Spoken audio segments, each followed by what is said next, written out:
Muito bem, pessoal, vamos lá.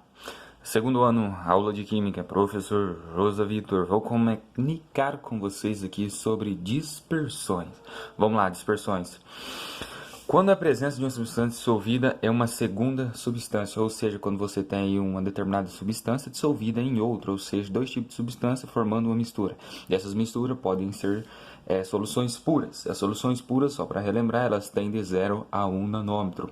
A microscópio e muito menos a ultramicroscópio é capaz de ver as partículas, íons ou moléculas, tá? Exemplo de soluções líquidas aí puras é o álcool etílico hidratado, 70%, por exemplo, onde que 70% é etanol e os outros 30% é água, formando uma solução pura homogênea, certo? Soluções sólidas, aqui um exemplo de uma medalha de bronze, onde ela é formada de estanho e cobre. A formação do bronze, uma liga metálica. Ligas metálicas são soluções puras homogêneas. Tudo bem?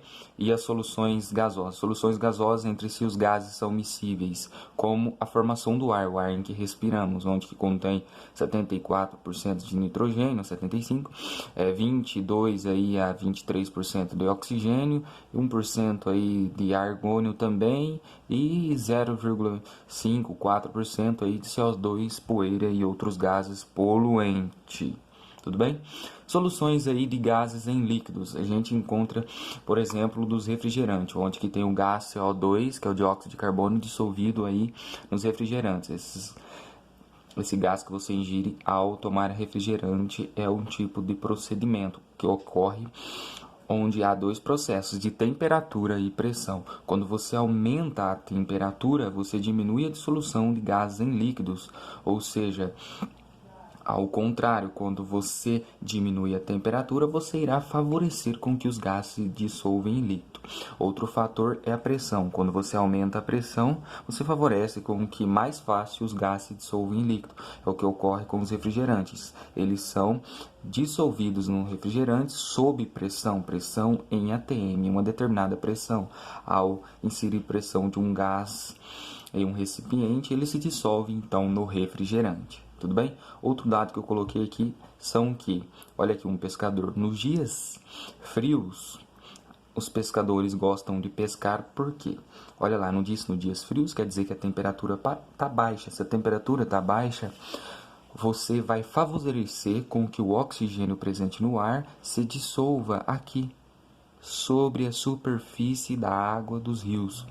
Quanto mais frio estiver, mais concentração de oxigênio sobre a superfície da água terá, e isso faz com que os peixes fiquem sobre esta superfície, facilitando a pescaria então do pescador, tá? Dispersões coloidais agora são tipo de partículas que tem aí de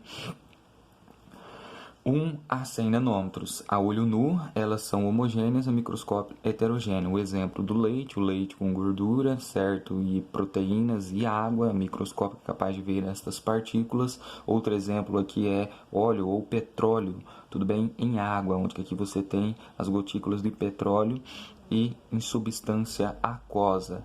Então, isso daqui forma um tipo de dispersão chamada de emulsão. Coloquei algumas aqui que são as principais, tá? Emulsão é quando você tem um líquido dissolvido em líquido. Por exemplo, aqui gordura, né, água e leite. Aqui você tem água e óleo ou óleo de petróleo, assim por diante. Aqui você tem tipo de dispersão chamada de sol. Por que sol? Porque você tem substâncias do tipo sólida em líquido, como por exemplo pigmentos de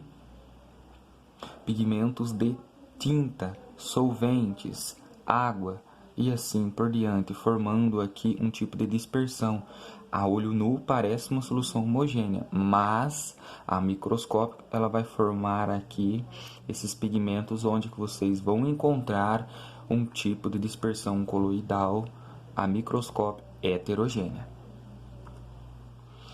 Saturações das soluções. A gente sabe que quando você tem um grau de solubilidade de determinada substância, ele deve ser atingido com um solvente. Por exemplo, quantidade de soluto deve ser igual a de solvente. Por exemplo, a gente sabe que do cloreto de sódio é de 36 gramas para cada 100 ml. Ou seja, você tem um soluto, que é o sódio, você terá que ter 36 gramas de sal para 100 ml de água, que é seu solvente, para você formar uma solução saturada.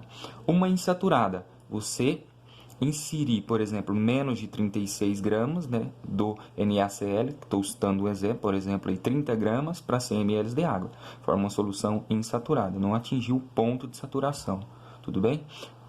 Outro exemplo são as supersaturadas. Aqui você tem um excesso, por exemplo, você não sabe que a saturação e o grau de solubilidade do NaCl é 36 gramas para 100 ml, uma supersaturada, se você colocar soluto em excesso, por exemplo, colocar aqui o dobro, né? 72 gramas de NaCl para 100 ml de água.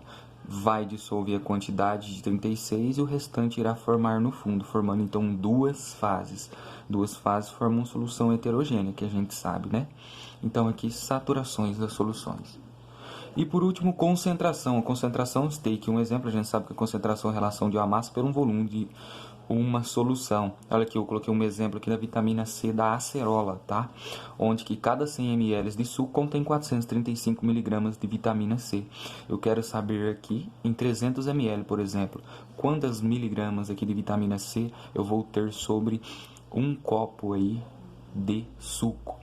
Eu vou ter 1.305 miligramas de vitamina C. Isso daqui equivale a 1,3 gramas. É o que uma pessoa vai ingerir ao tomar 300 ml de suco aí de acerola. Tudo bem? Isso daí era o mais importante relacionado a 5 questões da avaliação mensal. Bom estudo!